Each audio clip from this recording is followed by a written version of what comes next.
Good morning, everyone. A happy Friday and happy May 1st for those who forget what date it is in this very odd time we're all in. I want to begin by recognizing that we're on the traditional territory of the Esquimalt and Songhees people and thank them for the ability to meet on their land.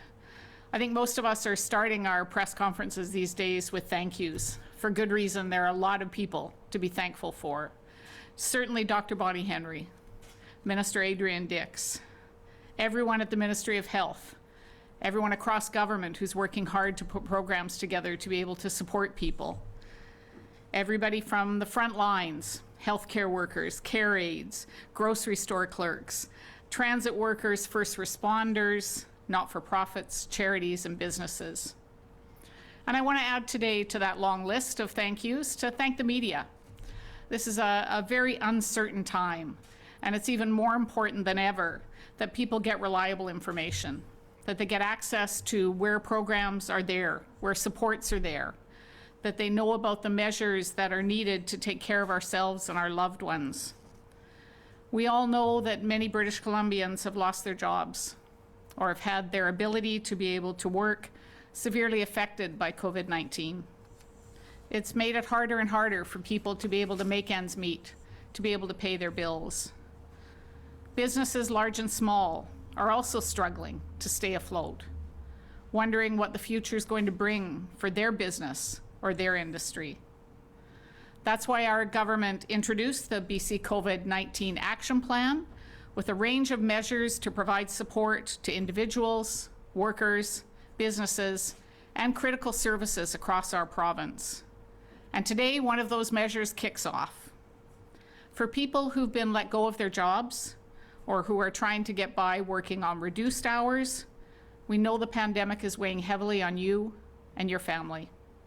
Starting today, people can go online to apply for the BC Emergency Benefit for Workers. This is a one-time tax-free $1,000 payment that will provide significant help to people whose jobs and incomes have been impacted by COVID-19. To qualify for the benefit, you must be approved to receive the Canada Emergency Response Benefit. If you've applied for EI, employment insurance, because of COVID-19 after March 15th, the federal government is going to automatically assess your application through the Canada Emergency Response Benefit, or CERB as you've heard it called. For the emergency benefit, the BC Emergency Benefit, you can apply right now. The process is simple and very straightforward, and people can apply online at www.gov.bc.ca/worker benefit. For anyone who doesn't have internet access or who needs help with their application, they can start calling on Monday and we'll provide that support to them. Just so you know the interest in this benefit, as of 9 o'clock this morning, we had approximately 16,389 applications already received in the first 45 minutes. Now, this is just one measure available to British Columbians. Other supports we're providing include the rent subsidy through BC Housing for up to $500 a month for renters, and that's paid directly to landlords. There's an automatic boost of $300 a month for the next 3 months for people on income assistance or disabilities who are ineligible for the CERB. And in July, about 86% of British Columbians are going to see an increase to their climate action tax credit of up to $174 for each adult and $51 for each child. We've also taken steps to support BC businesses in this difficult time. Tax payments for everything from the employer's health tax, provincial sales tax, tobacco tax, hotel tax, motor fuel tax, and carbon tax have been deferred until the end of September. Enhanced relief for commercial property owners will see the average commercial property tax bill lowered significantly. And thousands of small businesses will see their monthly rent reduced by at least 75% through the new federal provincial Canada Emergency Commercial Rent Assistance Program. Now, the next phase is about to begin for BC's economic recovery, but we need to make sure that this return is done carefully to protect ourselves, our most vulnerable, and people working hard on our behalf on the front line. As you know, we've been working hard across sectors to help get people back to work safely. We're as eager to rebuild as you are. And Premier John Horgan, Minister Dix, and Dr. Bonnie Henry will be providing more details on this in the next week. In conclusion, I want to express my huge gratitude for the people of our province who've been listening to Dr. Henry's advice and staying inside to stay healthy. We know it's not easy, but we also know we all need to do this together. And we are seeing light at the end of the tunnel because of our commitment to protecting each other. Thanks, and I look forward to your questions. Thank you. Just as a reminder to everybody on the phone, please press *1 to enter the queue. You are limited to one question to start. If you would like to re-queue up, and we will try and get to you if time permits. I would also ask you, please unmute your phones. You will not be audible until I call your name. First question this morning is from Lisa Euston, News 1130. I feel like I won the lottery. Minister James, talking about getting people back to work, have asked the Premier about this, and I'm just wondering what kind of money is there. He said that people who are not able to work because they are sick over the next 3 months must use CERB and apply for that. When that 3-month period runs out, is there money in the coffers for the province to help businesses and workers who are going to have to stay home for whatever period of time when they are sick, as we realize that that is absolutely mandatory now and there's no fighting through it?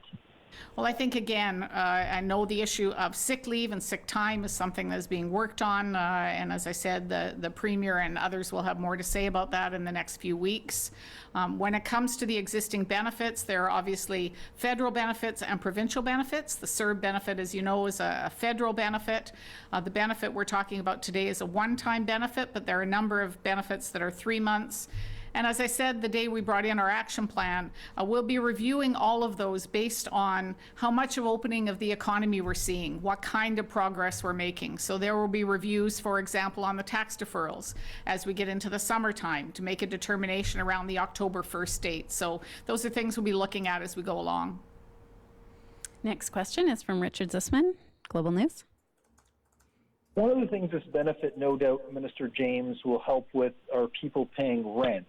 But we've heard this week from Landlord BC concerned that this isn't enough money, especially in Metro Vancouver. Is there any thought of increasing that renter's benefit? Are you concerned that this isn't enough? And we're also hearing a number of stories of people who are living in illegal suites, and their landlords are telling them, do not apply for the renter relief because they don't, I guess, want to be put in the system. What do you say to these people, and what sort of solutions are there to provide support for these people? So just to start with the amount, that is why we're bringing in the emergency benefit for workers in the province, is to provide additional supports. We do believe people, if they've applied for the CERB, they'll be receiving the $2,000 a month. If they receive the benefit for tenants, they can get up to $500 a month, and then additional $1,000 payment. We hope will bridge that over the next couple of months. We know, as you point out, that there may be examples that are going to be challenging. We're going to work through those. I think the example you talked about with illegal suites, some of those will be discussions that will happen with the residential tenancy branch and with the Ministry of Housing. But we're going to do everything we can to be able to make sure that the supports are in place and that people are able to get through this difficult time. I think it's important to remember, again, on the timelines for these benefits. You know, they are put in place as temporary benefits, and the hope is that we start, as the economy starts opening up, you will see people able to go back to work, able to pay their rent, able to pay the taxes that are in place, and do that in a safe way. Andrew McLeod, the Tyee. Yeah, hi. Various jurisdictions are tying their economic recovery funding to making their economies more sustainable, more environmentally sustainable, more resilient. Before COVID-19, BC had been on that track, I think, with Clean BC. But then last month, when you announced the $1.5 billion for rebuilding, you appointed a task force that didn't have anyone from the Climate Solutions Council or anyone else who's likely to push for sort of a greener economy. And I'm wondering what the government's thinking is on that. Are we going back to the status quo, or is this an opportunity that we can do something with? Well, Clean BC is a critical part of our economy. It's not only an environmental plan, Clean BC, it's an economic plan. And so it is linked with the economy. And we've said that often, that it's not either or. We shouldn't be looking at growing our economy and ignoring our commitment to climate action. They, in fact, are linked, and they will continue to be linked. The Premier does have a task force on economic recovery. As well, each of the individual ministers is working with their sectors to bring forward ideas on the issue, and I can tell you the Premier and the Minister of the Environment and myself met with a number of environmental groups last week to talk about some of the priorities that they want to see. So this will take all British Columbians. It is not going to be an easy process to look at coming out of the kind of challenges that we faced with COVID-19. It's going to take business leaders, it's going to take environmental leaders, it's going to take not-for-profits and charities. It's going to take every British Columbian working together to be able to look at how we help each other as we grow the economy and as we go back to economic recovery. So no one will be left out, and I can tell you that we are just as firm in our commitment to Clean BC and to environmental work being part of our economic work as well. There's no wavering on that. Next question is from Mary Griffin, Check News. Oh, hi, Minister. Thanks so much for taking my question. I'm just wondering, with May 1st rent due, of course, today, nonprofits are expecting that the number of those not being able to pay rent will increase. Is there any consideration, and my apologies if I missed a question that you've already answered on this, but is there any consideration to extend the protection for renters who are receiving the rent relief but will be in arrears once the state of emergency is lifted? And I'm also just wondering as well about today, we're expecting a notice on the April real estate numbers. Do you have any knowledge of where the market is at right now? Two completely different questions. My apologies. No problem. I'll start off with the real estate piece and then come back to the rents and tenants. I expect there'll be very challenging numbers. I don't think anyone has seen the real estate market making any kind of changes except to continue to be quiet and not have activity going on, partly because of the restrictions and partly because people are paying attention. And so I don't think you're going to see strong numbers. And I think that's common across sectors. We are seeing real challenges when it comes to the economy across the globe. This is not unique to British Columbia, but we are also not immune. We're in a good position, as you heard last week, through one of the rating agencies, reaffirming again that BC is in a very good position for economic recovery. We had good fundamentals when it comes to our economy in this province, and that's going to do us well, but that doesn't take away the pain that's going to happen for sectors, for individuals, for businesses, for families. So I don't want to take away from the challenges that are going to be coming and that are ahead of us in real estate and tourism and a number of other sectors. On the rent piece, at this point, as I mentioned, a number of these programs have been put in place for a period of time, 2 to 3 months in many cases, and we'll be reviewing all of those as we review the economy opening up and to see what kinds of challenges people are facing. So everything will have to be reviewed before we get to the end of the 3 months of those programs. Just a reminder to please press star 1 to enter the queue. Next question is from Les Lane, Times Colonist. Oh, thanks. Minister, have you got a ballpark estimate of what the emergency benefit's going to cost you based on potentially $16 million going out the door in 45 minutes? And secondly, your $5 billion program, I think, was announced as your first step, your initial response. What are you working on subsequent second phases, given that these are all kind of temporary things, and the plan to do a very staged, careful resumption of a new normal sort of indicates this is going to go much longer than 2 or 3 months? We put about, of that $5 billion, so all of these dollars are within that $5 billion. Of the $5 billion, we put aside about $1 billion for the direct services or direct supports for individuals. So that would include the emergency worker benefit that we're talking about today, as well as the increase in the climate tax credit that's there. So yes, we do expect that this will be well subscribed. People are hurting right now. That's why we want to make sure people are aware they can apply. But that's the amount we put aside for that piece. We are working within the $5 billion, and when it comes to economic recovery, you remember we again put 1.5 of that $5 billion aside for economic recovery. So those are the plans that are being worked on now. We're going through that process at this point, so we'll have more specifics as we go along. But at this stage, we're working within that $5 billion. Next question is from Vaughn Palmer, Vancouver Sun. Good day, Minister. A couple of things. The Premier mentioned the $1.5 billion set aside on his press conference on Wednesday, and I was wondering, is it the case that that money is not committed yet? In general terms, what will it be used for? Is it for capital? Is it for operating? Is it for new programs? And when might we start to see how that will be spent and committed? Thanks, Vaughn. Yes, the money has not been committed yet. The money is still there. We are gathering plans now, and again, the Premier will have more to talk about next week when it comes to the opening up of the economy, so I'll leave that to him. But those discussions and the work with sectors is ongoing now to look at where that $1.5 billion will be best utilized. How can we make sure that it's going directly to supporting our economy and the kind of recovery that we want to see? What are the principles that we want to put in place for that? So that will be determined obviously by Cabinet in partnership, as I said, with all of the sectors, and each of the ministers and individuals are doing that work right now. So that's still to come. Lisa Cordasco, CHLY. Thank you for taking my question this morning. Regarding the automatic $300 per month for people on social assistance and BC disability, there are many British Columbians on federal disability who do not qualify for that money. As people who are not employed, they don't qualify for other workers' benefits.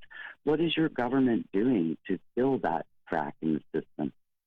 Well, again, there are a variety of programs, both at the federal and provincial level, and one of the principles, Lisa, that we tried to put in place was to fill gaps where there were gaps from the federal programs to the provincial programs. So there may be rent supports for some of those individuals. That may be an area where they're able to benefit. Programs and services, we put in place more emergency supports for people on disabilities and income assistance to be able to access supports there, and some of the other programs and services that have been put in place. But certainly I recognize that this is difficult for everyone, and we're going to have to continue to look at where there are people who are falling through the cracks and make sure we're doing everything we can to support them. Tina Lovegreen, CBC. Thank you. Actually, this fits in quite well with the previous question. Is just, we know that the CERB, the federal government, put forward, leaves a lot of people falling through the cracks. So why make that part of the qualifying requirement for this, and instead of expanding it to catch more people who don't qualify for the federal benefit? Well, I think there are a couple of reasons, Tina, that I think are important. One is the need to be able to get supports to people as quickly as possible. Building a new program, building a system to be able to absorb the kinds of pressures that you're seeing on the system already in 45 minutes. You need to make sure that if we want to do this as quickly as possible and get the supports to people, which is what the public is saying to us, we need that money now. We wanted to keep the application process as straightforward as possible. And so utilizing the CERB benefit, as you may know, we pushed and other provinces pushed the federal government, and I was glad to see that they opened up the CERB benefit. So it does apply now to people working part-time. It applies to people who are self-employed, people who are contractors, people who are making a small amount of money. So they've in fact broadened the CERB benefit much more than it was when it was first announced, which means more people then are able to access our benefit. So it really was was making sure we could get the money out to people as quickly as possible because we know they need it now, and keeping the process straightforward so that we could do exactly that. Next question is from Mary Brooks, West Shore Voice. Hi, thanks for taking my question. Overall, it's an amazing range of economic supports by the BC government, and insightful, in fact, so thank you for that. There appears to be a gap still for seniors who are working over age 60, and as you know, many of them are still working because of economic need, and they may not already be collecting OAS or CPP yet on their accountant's advice, and they may be getting SAFER, and so far the SAFER qualification disqualifies them from getting that $500 rebate. So I'm just sort of wanting to point out that gap and wondering if that's something that BC Housing is looking at. I appreciate that, and it is, we were trying to look at people who are receiving a benefit through another program and people who may not be receiving any benefit, so you're quite right. People who are receiving SAFER won't be eligible for this benefit. Depending on the amount the senior is making, they may be eligible for CERB, which means they may be eligible for this emergency benefit. So again, we've tried to make sure that we're capturing as many as we can through these programs and services, but I acknowledge there are going to be people who are unique or in a unique circumstance, and we're continuing to gather that information. Next question is from Colton Davies, Radio NL. Hi, Minister. The provincial carbon tax was supposed to go up a month ago today on April 1st from $40 to $45 per ton, if I'm not mistaken there, and that was put off, of course, until further notice because of this pandemic. I'm curious, is that still on the shelf, or is there an expectation to bring that in at a firm date? And does your ministry expect that increase to still happen this year? Thank you. Thank you. Those have been postponed. There were a number of taxes that were introduced in the budget, 2021 budget, and one of the increases, of course, was to the carbon tax, as you point out. Those have been deferred until October 1st. So in the summertime, we'll be having a conversation, just as I talked about with all of our other benefits. We'll be looking at the challenges that people are facing. We'll be looking at the pressures, and we'll be making a decision then. But at this point, it's October 1st that it'll occur. And our last question this morning is from Binder Sudjan, CTV.